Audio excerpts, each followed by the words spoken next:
Welcome to Larry King Now. Our special guest is Gary Vaynerchuk. The self-proclaimed hustler is a digital media mogul, author, web show host, and venture capitalist, among many other things. As the CEO and co-founder of VaynerMedia, Gary hosts the hugely popular YouTube show Ask GaryVee and has penned 3 New York Times best-selling books. Gary has been named to Fortune magazine's 40 Under 40 list of the most influential business leaders and holds the #1 ranking on Forbes' top 40 social selling market masters. His newest book, Ask GaryVee, is available now. How did this all start? You whine? What happened with you? What happened with me is I had the great benefit of being an immigrant. I was born in Belarus, in the former Soviet Union. My mother was from Belarus. I didn't know that. Minsk, I think. Yeah, I was born 40 minutes from Minsk and came to the States in '78 when they let some Jews out of there. And we set up in Queens, and my parents lived the American dream. They worked very hard. My dad was a stock boy in a liquor store in Clark, New Jersey, and eventually became the manager of that store, and eventually saved up enough money to buy a store in Springfield, New Jersey. I was lemonade stands, baseball cards, real hustler kid, blow pops, anything to make a buck. And at 14, I got dragged into the store. You know, oldest son, immigrant family. I always tell people, Larry, that I lived their grandparents' life more than theirs, right? A couple generations behind most. I did it in the 70s and 80s and 90s when most people did in the 30s, 40s, and 50s. You're a legal immigrant. I am, thank God. Okay. Otherwise, I probably wouldn't do the show. Okay. I fell in love with people collecting wine when I was 17 because I was into collecting sports cards. That was my connection point. I wanted collecting. I wanted to build 4,000 wine shops. I was going to build a Toys R Us of wine, sell the franchise, buy the New York Jets. That's what the plan was. Heard the internet my freshman year of college. Heard that sound, knew that it was special. And in 1996, I launched one of the first e-commerce wine businesses in America called WineLibrary.com. Took over my dad's business, kind of running it day to day in 1998 alongside with him. And from 98 to 2003, helped grow that business from a $3 to a $60 million business. That became the foundation. Built that on e-commerce, email marketing, banner advertising, Google AdWords, things that the marketing world didn't believe yet. And then YouTube came out. And I started a wine show 4 months after YouTube started. And you are not a wine expert, though. I grew up a wine expert. From 15 to 30, in those 15 years, my whole life was wine. Were you always successful? In everything but school. Didn't do well in school? Poor. Terrible, actually. Punted it. You know, it was funny. And this is where I give my parents enormous credit. And it's funny, it's a business book that says self-awareness. My parents grew up, and I give them so much credit, in a world where all their contemporaries, and you know this, education's the way out for immigrants. Sure is. My mom recognized that I was a merchant, an entrepreneur, a promoter. So did school fail you or you failed school? School failed me. School's failing entrepreneurs every single day. Because? Because it's not built for entrepreneurship. It's built for workers. You know, if you're being taught to play within the lines, and there's nothing being taught that maps to the entrepreneurial market. As a matter of fact, my biggest cynicism when I sit across an entrepreneur today is if they are too successful at school.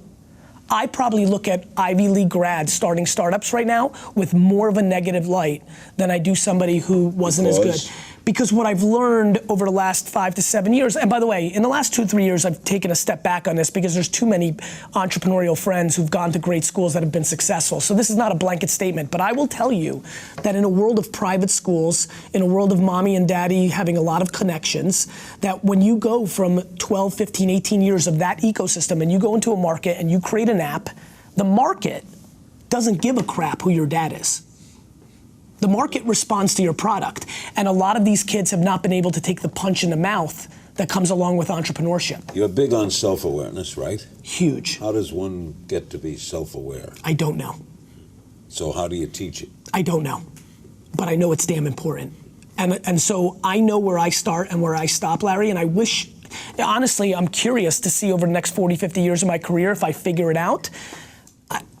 I think that the things that I've been pushing people to do is, one, create an ecosystem where you make the people closest to you feel comfortable to tell you the truth.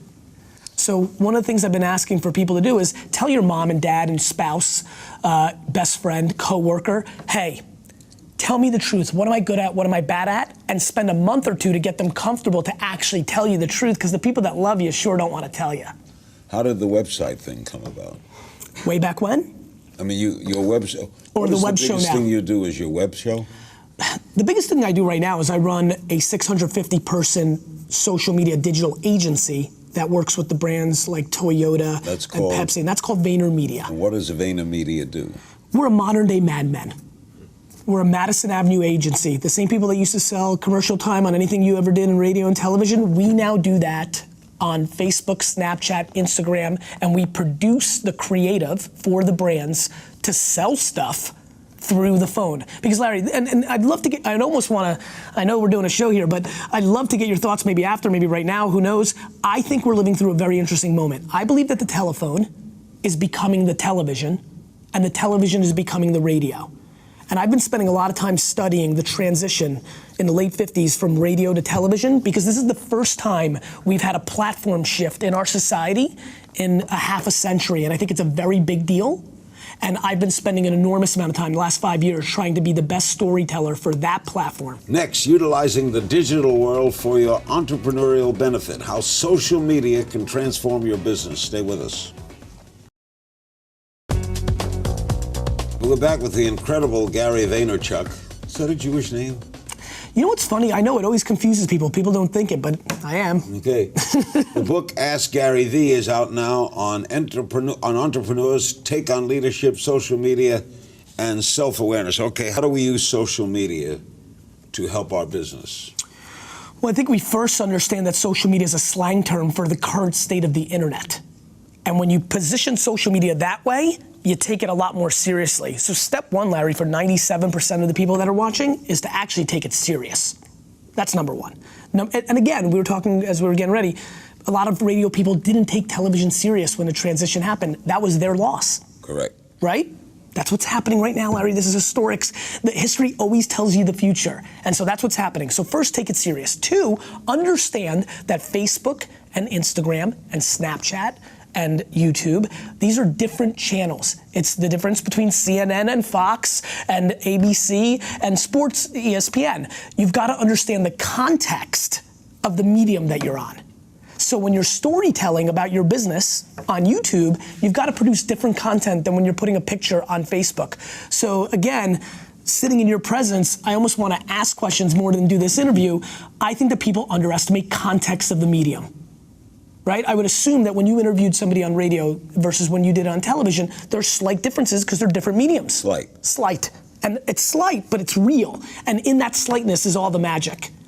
Number three, it's understanding that you have to provide value. Too many businesses right now on Facebook and Twitter and Instagram, every post they put out is buy my stuff, buy my stuff, buy my stuff. Here's where I'm gonna be. Check me out. Buy my book. Check out my experience. Watch me on my show. And nobody's providing value. So the prior book I wrote to this was called Jab, Jab, Jab, Right Hook. Give, give, give, ask. And it gave people a formula of how to put out content that actually gave people enough value that you then had them in a consideration to buy your stuff. But the technology changes so much that something could be new tomorrow that wipes out what was yesterday, right? Tough crap, right? The market is the market is the market. Every day, people put out shows on radio and television that tried to knock you off your pedestal. You had to become number one, stay number one. That's the market. I wish that Twitter wasn't losing its leadership role. I have 1.2 million followers on Twitter. I built my brand on Twitter. I'm dominant on Twitter. I have 2.8. Well, because you're a legend. Why is Twitter going? Because Twitter lost its way, in my opinion, because they didn't create an algorithm, and everybody who follows everybody sees everything, and it gets too loud. And so they had what I call a fire hose problem. Too much information meant that people tuned it out. And so what Facebook did and what Instagram does is they don't show you everything. They show you the stuff based on what you've been liking that it thinks that you're gonna like. All this is most appealing to the young, right? If you're over 40, are you into this? If you're over 50? I think so. Yeah. I think if you look at behavior, Let me ask you a question. Have you noticed some of your over 40, over 50 friends start to send emojis on text? I don't know what that is. Do you know the little poop pictures and the little face and the smiles? I don't text. Well, listen, let's turn off the cameras. We got things to do here. I need Larry to send some poop emojis immediately. A poop emoji? Yes, poop emojis. The next thing we're going to talk like a dog in the next segment. We're going to talk poop emojis. But I think if you look at the data, it's stunning what's happened. 35 to 60. I'll go a different route with you. For anybody who's watching right now, if you're lucky enough to know your parent at the age that you are now, if you're of an age where you actually knew your mom and dad at the same age you are now, you will notice that your behavior is much younger. Much younger. That has a lot to do with technology. Technology is dragging people. We're living through a youthification of our society. The fastest growing segment on the Instagrams and the Snapchats of the world are the 40 and overs, because just like Facebook, these things age up. Wow. Yeah. Now, explain all of this with regard to the New York Jets. I desperately want to buy them, Larry. You do? Yes, I do. Can you afford it? Not yet. But I've never felt more in control of that actually happening than I do right now. Why this, you're so level-headed and yes. on top of things. Yes. But sports things are a fan thing. Yes, they are. And that's short for fanatic. Yes, it is. And that's emotional. Yeah, listen, I'm a flawed human. I mean, we all have our shortcomings. So... You know, look, I'll tell you the truth. When I came to America, in Queens and in Dover, I couldn't speak English. Dover, New Jersey. Spoke Hebrew? No, I wasn't speaking Yiddish. Russian? But I was speaking Russian.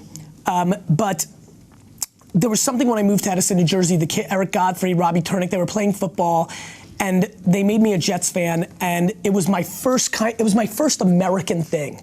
And my mom, everybody had a Jets jersey, and I wanted one. And my mom, we couldn't afford stuff like that. It's not what immigrants do. You don't go out and buy a $30 Jets jersey. So my mom knitted me one. And so I have it. It's my prized possession. It's literally my prized possession. And I've created a fairy tale in my mind somewhere around 2nd or 3rd grade that I was gonna go from not being able to afford a jersey to owning the whole damn thing. And that is the quest to buy the Jets is my happiness. Whether I buy them or not, so many variables. What if Woody Johnson doesn't sell? Well, he'll be dead by the time. Well, that's right. I mean, there's an advantage of being 25 to 30 years younger than the current owner. But you don't know, anything can happen, right? And so there's a lot of things I can't control in that fairy tale, but I can control the ambitious climb to get there. You are so on top of things. Does a Jet loss affect you? Yes. The Jets are my one kryptonite. I'm actually stunningly level-headed. I'm basically unemotional when it comes to business. I can tell. It's a win-loss thing. It's a net game. I can deal. Yes, the Jets bother me. It's because I'm not in control. We've got quite a few questions on my blog regarding tips for jump-starting a business. What are the 3 most important things to keep in mind when starting up? One, that cash is oxygen. I'm blown away by all these people that are starting businesses that don't realize that money is important. Like, they think about all these things. They're trying to think about 4 years from now, and they haven't made their first check. Just complete lack of practicality when thinking about a business. Number 2, strengths. Are you a salesman? Are you the accountant? Do you have financial strength? Do you have sales strength? Are you operationally? Are you good at HR? Whatever you're best at, do that. Surround yourself with the other 3 or 4 pillars that need to have a business. And number 3, look for the white space, meaning, where are people not marketing and storytelling that you can? Is Snapchat, is YouTube, is a blog or a podcast your way to separate yourself from everybody else while they're running direct mail or radio or television or print advertising? What's the white space in your sector that nobody else is filling? Okay, well, a little game if you only knew. I just throw. What's the best piece of advice you ever got? That. When I was 14, I was full of crap.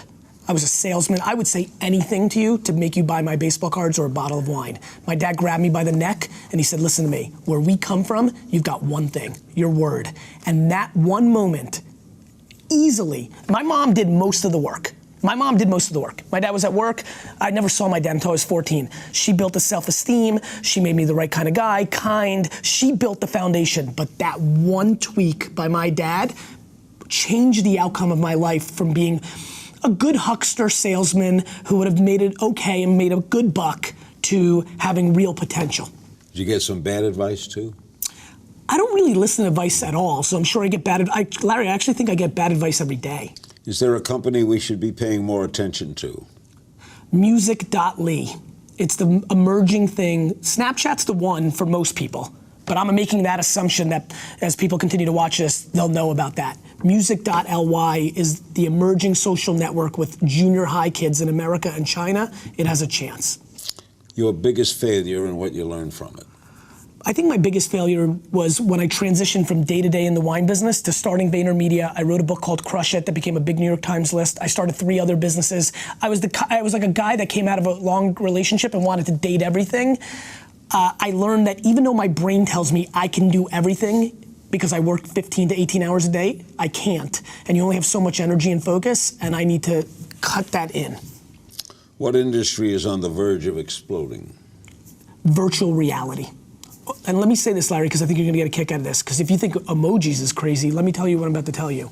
12 years from today, when we're doing this interview, as we're gonna have a long relationship, as you said, we're gonna be doing it. It's gonna feel like it's happening just like right now, except one thing. We're both gonna be sitting at home.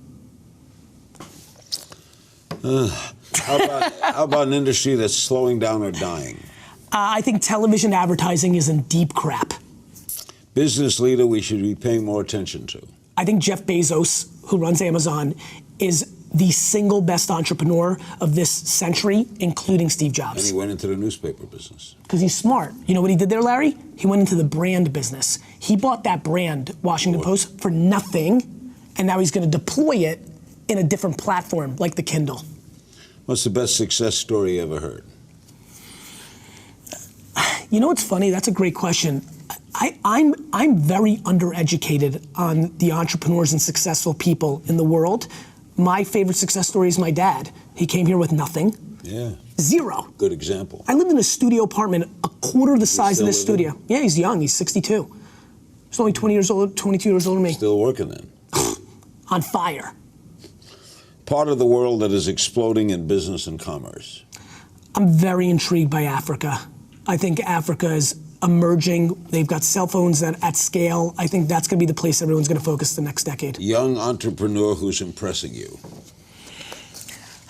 I think Mark Zuckerberg is going to take that throne from Jeff Bezos, and I think he's grossly underestimated. And in parallel, Evan Spiegel of Snapchat has surprised me. He's 25, I think. The way he's navigated that business with all the pressure of the whole world looking at him. Where do these kids get this? In garages? Where does this come from? This genius? I don't think it's genius. I think that they're lucky that the internet came along and allowed them to do it earlier. The internet is such scale. Larry. Where is the internet? In the ocean, in the sky. I mean, you know, the internet is basically our lives. I actually think the internet is more our life than this is. This is where people spend their time. Attention is the asset, and the internet owns it. Gary Vaynerchuk in 10 years. Hustling. Owning the Jets? No. Not yet. My behavior doesn't map to owning the Jets in 10 years.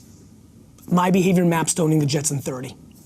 A lot of social media questions. Serena Brainey on Facebook. When do you know you're ready to start a business? If you're asking that question, you're probably not ready.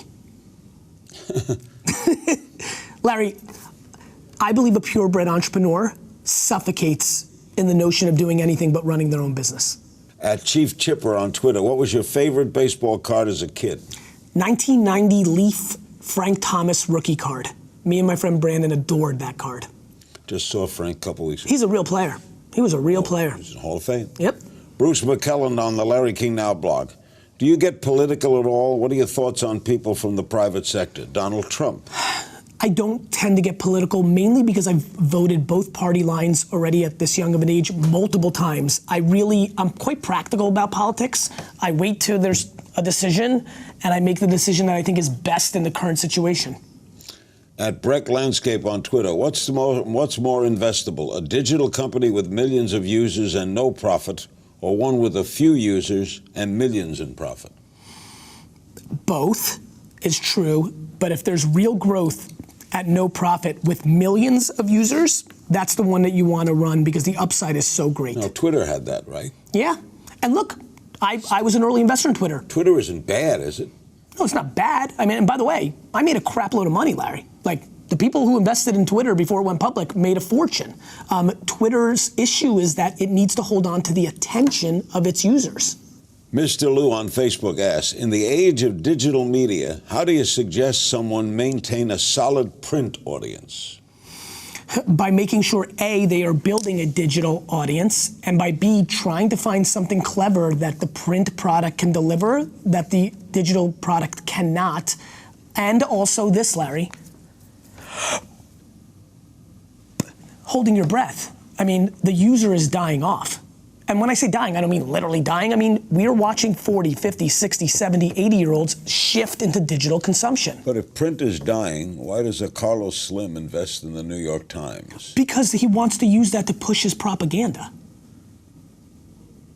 He's got a vehicle. Yeah. As Jeff Bezos has. Of course. Larry, that's the real answer. You know it. Yeah. At KJM1016 on Twitter, how would you suggest one avoids running their social media outlets without making it feel like spam? By not being spam. Larry, this pisses me off all the time. People are like, how do I be less selly? Be less selly. Provide people actual value. Like, if you don't want your social media to feel spammy, why don't you talk about putting out content and acting like a media company instead of acting like a salesperson? John Crabtree on the Larry King Now blog. Do you see any new apps emerging as game changers in the next few years? You know, like I mentioned, I'm very hot on Musical.ly. I also think Anchor, this audio app, is quite interesting. What is that? Think of it as voice Twitter. So you, instead of tweeting, you're doing it by voice. So you literally put up the phone to yourself and say, you know, today I'm thinking, and quite interesting. It's very, very early, but I'm keeping a very keen eye on it. Who invents these things? Youngsters, a lot of times, who don't know any better. You know what I would tell you, and I think this will make sense to you. I look at it very similar to music genres. I think of it as like The Clash and Kurt Cobain and Run DMC. I think it's people who come up, they don't see what they want, and they create it. At Soulman Schofield, do you think you'll ever retire, or do you enjoy working too much? I think when I'm sitting here with you, and I know all the context I know about you, and all the fact that you pretty much have interviewed anybody who's important in the last 50 goddamn years, the thing that most excites me is that you're sitting right here, right now, and interviewing me. I have no interest in doing anything other than that. To me is the most interesting thing that's happening in this room right now, is that while I'm doing this interview, the parallel part of my brain is saying, damn, this is the guy I'm doing this. This is exactly what I'm gonna be doing. Are you married? I am. You have children? I do. How old are the children? 6 and 3. Boy and a girl? Mm-hmm, girl, boy. All right, how do your thoughts on your ability in business to raising a family? Do you use the principles at home? I do. Yeah. I think first of all, I'm an EQ, HR-driven CEO. I think I win not on my IQ, but on my emotional intelligence.